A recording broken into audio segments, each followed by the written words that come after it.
everybody, welcome back to my YouTube channel. Thank you so much if you are a returning subscriber. If you are a new subscriber, thank you so much. Please do share, comment and subscribe to my channel. Today I'm having a chat with one of the best television presenters we have in South Africa. She's also a co-founder of a brand called Them Too, also extremely well traveled. I'm talking about the none other than Naledi Radebe. Hey, Lady G. Yeah. Thanks for having me. Okay. So I just want to quickly know, how did Naledi come about? Where are you from? I'm Cape Townian. Grew up in Cape Town my whole life, and then spent a few years in Amsterdam, and then came back, and I've been living in Joburg for the past few years. Okay, that's very nice. So when you say Amsterdam, was that from, so were you done with varsity? Yeah, I was done with varsity. I graduated and I decided to move there. Ended up living there for 4 years. It's actually where my passion for travel began, because when you live in the center of like a European country, it's pretty easy to get to all the other ones, and so it kind of like grew my taste and my love for travel. And then I moved back to South Africa and I kind of just continued doing the same thing. Nice. And then can I ask, what did you study? I studied politics and international relations, What? guys. God would ever say. I am a politics girl with a dual major in film and television theory. Obviously helps with the TV thing. But yeah. Okay, that's absolutely interesting. So I saw I think I came to know you when you made a video on Instagram about how you went home. I think you were one of the first people to come home in South Africa. Right? Because I was traveling, that's what happened. That's what happened. And then from there on, I started seeing a lot of your content. I think because I watched that video more than once. Really? And then I started seeing your content over and over again. And then there's a little reel that you made when you went to Zambia. Yeah. So I want to know, like, is there any other, like, are you working with a travel agency to go to other countries? No, so interestingly enough, when it comes to the travel thing, I'm really good at traveling. I think I've managed to figure out how to do it. Like, I'm very fast at initially when I started I wasn't, but like once you learn enough times how to get your visa, how to fill in the form, then it just kind of becomes natural. I think it's really hard when you first start. It seems like a really daunting process because there's so much going into it. So a lot of it is actually just me. I have been reached out to by, travel agencies to work together.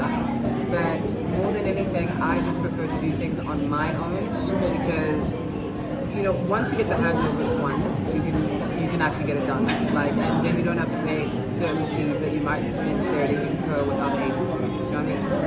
That's interesting. And then, so when you, like for instance, when you plan to go to a country, for instance, what are the most important things to look out for? Like food, culture? So when you travel the one thing that you want to do is that you want to link with someone that's on the ground. You don't want to be in a situation where you're doing all the typical touristy things, right?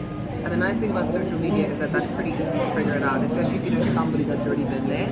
Then you can look at what they did and kind of reference on that. But yeah, the first thing I will do is I'll call a friend, I'll call somebody, I'll say, hey, do you know anyone that's been there? Or do you know anyone that lives there? And what do they recommend? Find out what they recommend. Also cross-check that.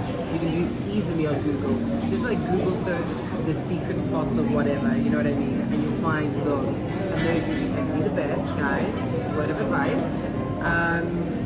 And yeah, I mean, it just depends on the thing that you're looking for. When I go out, I look for bars. I always look for speakeasies. Speakeasies are generally tend to be where a lot of the locals will lie. And then from there, you might make a relationship or two. You might make friends with somebody via bar, and then the next day your trip is kind of like, it kind of takes a turn for the better through the local lives. So one of the things that I would like, I haven't traveled outside of South Africa yet, okay? And then one of the things that I think will be most like a shock for me would be like food. What was your biggest culture shock when you left South Africa for the first time, going to Amsterdam? There was that. There weren't as, I didn't see black people every day. For me, that was just, with South African, we used to see black people. I mean, you could just be in your house and you open the window and there'll be someone that's black. But when I was there, I stayed in an area called the area which was very central. And because it's central, it also makes it unaffordable to a lot of the black community. And so I could go an entire day without having seen a black person. which for me was just not it. That and the weather, guys. European weather is something else, especially Amsterdam. That is not a summer. They call it summer, but like no, it's like 19 degrees. They'll be like, oh, let's go swimming. I'm like, 19 degrees is considered absolute like winter. And if you want to go swimming. And yeah, and people will go swimming, so that's a massive part of it. Yeah, with the food though, like I really like. I always find that I really love having. I have a very open palate. I love to try different foods and stuff like that. Just You know, I'm all about the food. So, like for me, the food was the easy part of everything. Okay, and then when you, so I think the peak of COVID, that started when you were here. Yeah, no. So I was here. I was there when I got it. This was before. It was kind of point of contention. This was before it was announced that it was. Yeah, no, yeah. Well, I think it was actually the exact day that they announced officially that it was a thing. I felt like a symptom, and then I flew back. I canceled all my flights. I had all flights to Spain, LA, Marrakesh, Qatar. I didn't even cancel them. I just left them, and I flew directly back to South Africa. And then, as if you guys have seen the video, I explained the entire process of how everything was backlogged. They didn't know if I had asthma. We went in circles, and eventually found out that COVID. So yeah, it was an incredibly tricky time, but it's nice now because it's no longer even considered they've taken it off the epidemic status. So, yeah. And how did you feel about traveling after that? Like, were you like, I'm not gonna leave my country anymore because of how they were? I think the media and the government were putting so much fear in us. You know, did you have the thing of I'm gonna stay home, I'm not traveling anymore? Oh, no, they were never gonna hold me down. I literally, the first flight out on the October, I think it was October the 26th, when they officially opened Terminal A. I was on the first flight out of the country to Qatar with my friend. I mean, not Qatar, Dubai, with my friend, my other friend's friend from London, other friend's friend from Abu Dhabi. We had the best. Like holding you. Never. Like, if there's one thing, I felt that period of time being stuck in the house, not being able to travel, is likely the greatest punishment you could have ever given me. Like, so I had to get out of here, guys. So let's talk a little bit about your presenting, right? When did you realize that, you know, this is a thing? I know you entered the research, and the fact that it was really talking. It was probably, yeah. Yeah. Was it a thing that, okay, from now on, I'm going to be presenting, or did you just put it back on hold and say, I'll come back to this? This is an interesting one. So, okay, so when I was in the finals and then I didn't win the competition, and my parents were really like, you're going to finish a university degree. You don't want to hear it. Like, the fact that you even thought you were going to skip that. Thing, right? It's a black thing. Like, your parents like you go to school. You go to school. And then after that, like, to my parents, it was absolute madness that they even thought that I was going to go into presenting and not finish, you know, my degree. So, post finishing my degree, I moved to Johannesburg, and I decided to kind of take a gap year, figure out what it was that I wanted to do. I then auditioned for Inspire and I got a role on the show. But it was really badly timed. Yeah, I mean, it was kind of one of those things where my mom was like, you need to do something, because at this point you're relaxing for too long and I don't like it. So I said, okay, cool, I'm going to audition for the show. Got it. Was on the show for a while, but it was also kind of at the crossroads between me deciding whether I was going to move to Amsterdam or not. So I ended up not taking because yeah, my character died in a car accident. I wasn't even there. I was about to ask, what were you? Because I never watched this, but I watched this by like towards the end. So I was about to ask, what is the character? My character was this girl, and she was like a drug addict, and she worked in like a bar with like talents in them, and then. Yeah, then she ended up like, what was the story? Like she had like 2 drug overdoses, she was died, whole story. So anyway, as the character, I didn't end up finishing it because I decided that I was gonna go travel, and I did that because I also wanted to open up my mind a little bit. Like I wanted to explore a different world. I felt like maybe after the presenting thing, as much as it built a lot of confidence in me. Because I felt vindicated, oh, I can do this thing. When you lose at anything, you feel kind of low about yourself in any sense. So I kind of was like, let me do something, let me travel, let me see the world, let me open my horizons. And I think it really did help, because by the time that I came back here, I kind of had a little bit more life experience, a little bit more natural confidence to be able to take the roles on that I then. And I mean, that's true because I just recently entered, I think, last week I entered they were looking for like a blue card for the top 16 and I entered, then I didn't make it. Then I got a ticket to go, like a little VIP ticket to go. But then I still didn't go because I just felt like, Okay. I don't have an outfit. I don't have this. I don't have that. Because it was like short notice. Yeah, I But get you. after that, I just felt like, maybe I should leave these things alone. No, Maybe it's not no. for you. Maybe it's, you know. But now with that being said, maybe you do need to take some time. Yeah, sometimes you just need a little break. Like, little break. just to breathe and just to reconfigure and just to remind yourself of the source and then get back into it. It's not necessarily anything that you ever have to stop doing. I don't even think that people in a single lifetime have to do one thing. I think you're capable of doing this and this and that and that and that, and that's how I kind of, live my life. What advice would you give to someone that's looking to be like a travel influencer? Because I know people think, I'm going to leave this country, go to them, and go to and take content. I think that's all people think. Yeah, it's the content. Yeah, but what is the most important thing that people should be on the lookout for if they want to be a traveler? Okay, travel influencing, the one thing you're going to need is time. So if you decide you're going to go that direction, the best thing I would say, number one, you need a way to be able to afford your travel. So the best thing I would say is to have something like a remote job or a way that, a lot of people right now have remote work because post-COVID.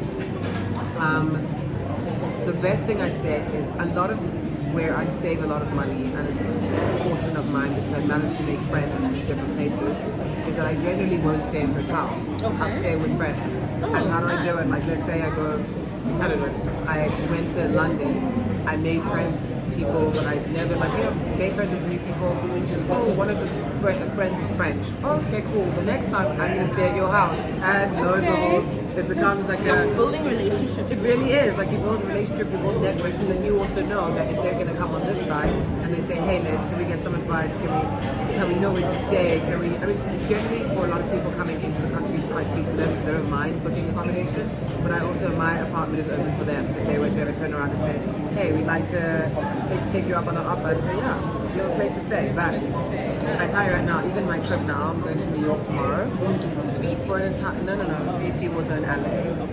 But I'm going to New York for the opening of an art show. Please take me with you. I wish I could. I'd pack you in. But we are going to New York, me and my best friend. We're staying at one of our friends' houses for a week.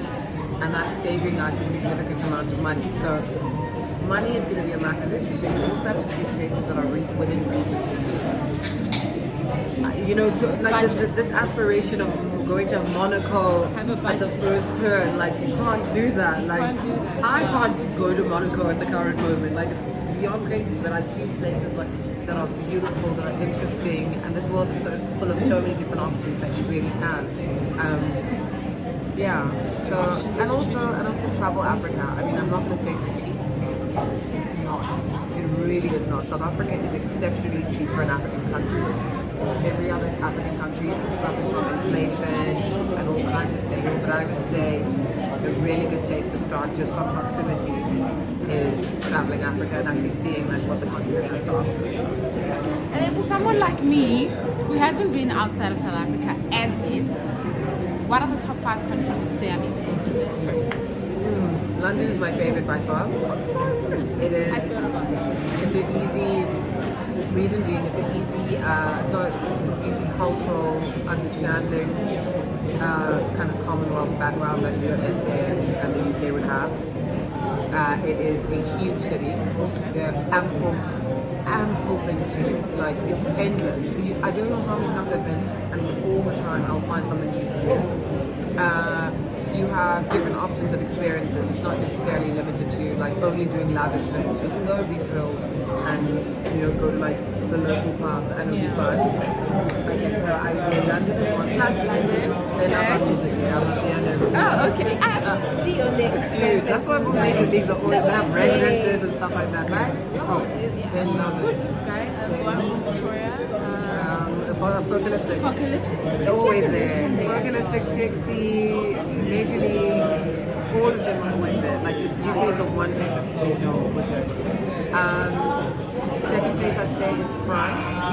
It's just so beautiful. Whether you go to the south of France where it's like your more beachy areas and wine. Plus the wine is actually reasonably priced because it's from there. Weather is good during summer. It is one of the European countries that are better with weather. It's just culturally interesting. It can be tricky in terms of the culture or rather language barrier, but most people will work around it. But they aren't. I would say the French aren't the friendliest guys. I was about to ask the question. Are they accommodating? They're not the friendliest. The best thing I always say though is at least know how to say hello in a particular language. That's why I always try. Like if I go to a particular country, I'll learn how to say hello and thank you, and not necessarily goodbye because you don't say goodbye like that. Then yeah. So France, I would say second, and then I'd say Mozambique.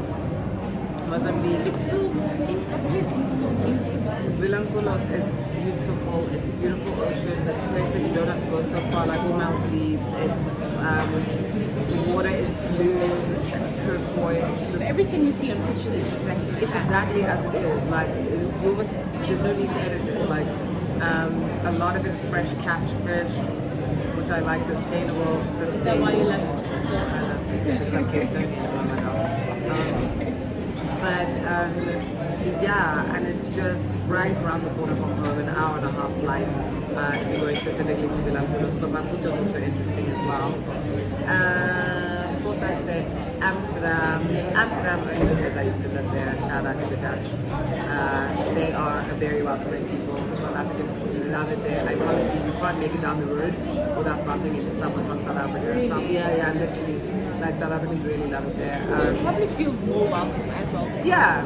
It's gonna feel like almost home. But it's also, you know what it is? Amsterdam is the youngest, so particularly when you're talking about like, you know, the Netherlands, Amsterdam, the city is, I think it's the youngest European city and it's the most entrepreneurial.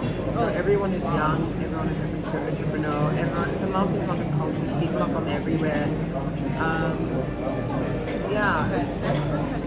It's a really cool place. It's a really cool place. Speak about a young entrepreneurial. Yeah, young entrepreneurial spaces. Your daily paper. I mean, I'm wearing daily paper. They're in Dutch as well. So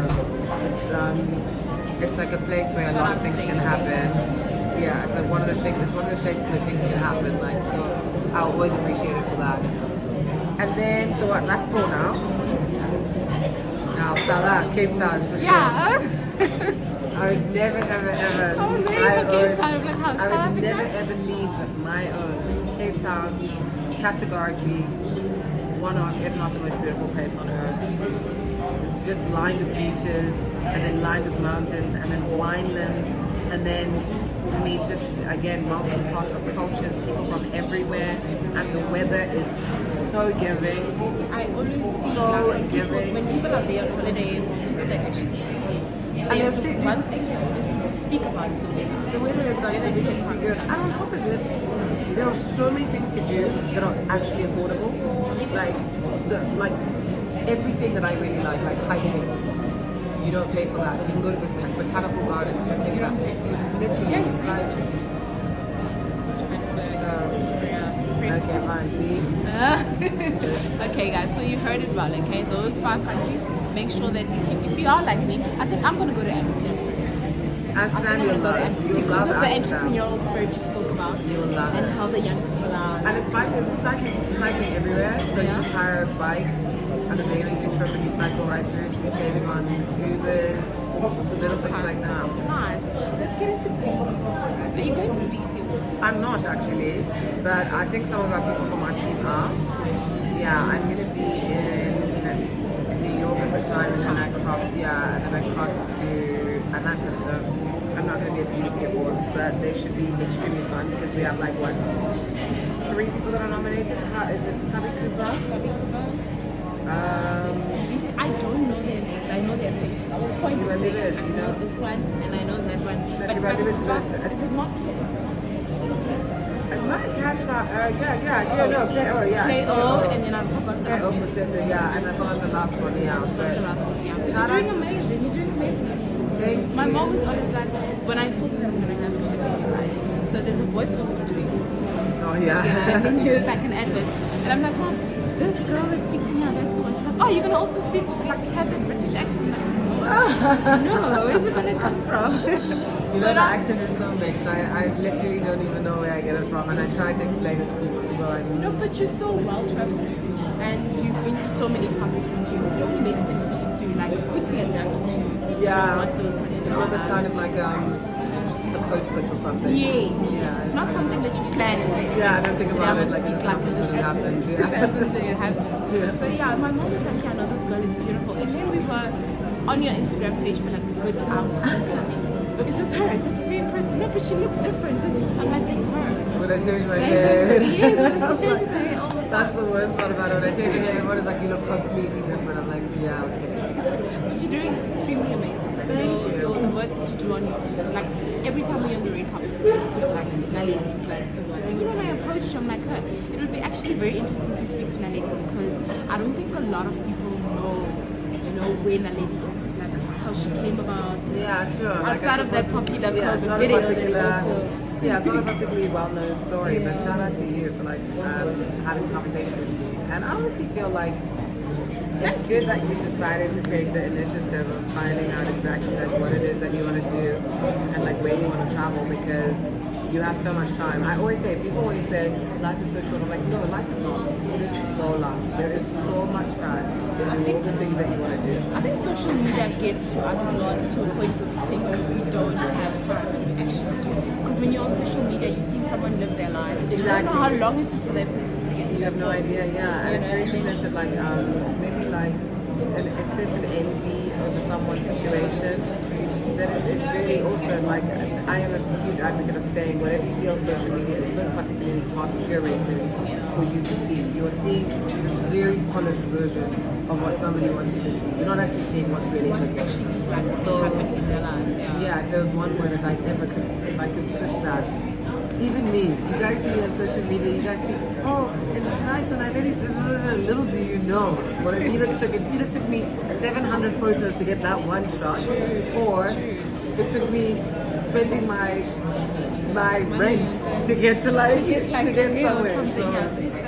I never say, I always say, never aspire to be like somebody else in terms. I mean, yeah, there's certain things you must take the good qualities, like someone might be hardworking, but never aspire for someone's actual life. But when it comes to career-wise, or like what you do as an individual, I think it's very important for people to be able to differentiate. Do I look up to this person because of what they have? Yeah, what they do? exactly. It's very important. Really good angle, yeah. And I definitely like you because you're a good television presenter. You're a good television presenter, and you took your time to come and actually have a sit down and have a chat with me about how you live travel life and where you come from. I had no idea you were from Cape Town. Like I had no idea you're from Zulu, but it was no, I don't speak Zulu at all. Even though people think it's so easy, they're like, oh, well, if because you must know how to speak Zulu. I'm like, no, they don't cross easily to me. So, but I can understand if someone speaks Zulu. But because the Zulu side, long story about exile, we end up speaking Sotho on that side. So that's why my name's Naledi, from my mom. from your mom's side. So Roas for Fana actually from me, and then Kosa. Very interesting. I'm from Pretoria. Oh really? And then when I speak to people this side, they're like, ah! Yeah, true. I was like, oh, you speak so quick. And then I'm like, okay. Even like she's from Freiburg, one of my really good friends from Freiburg, and whenever she speaks, I'm like, how are you speaking? Like, so quick. Yeah, I'm like, actually, I mean, I'm even my cousins. You know what? My cousins from Atridrio, and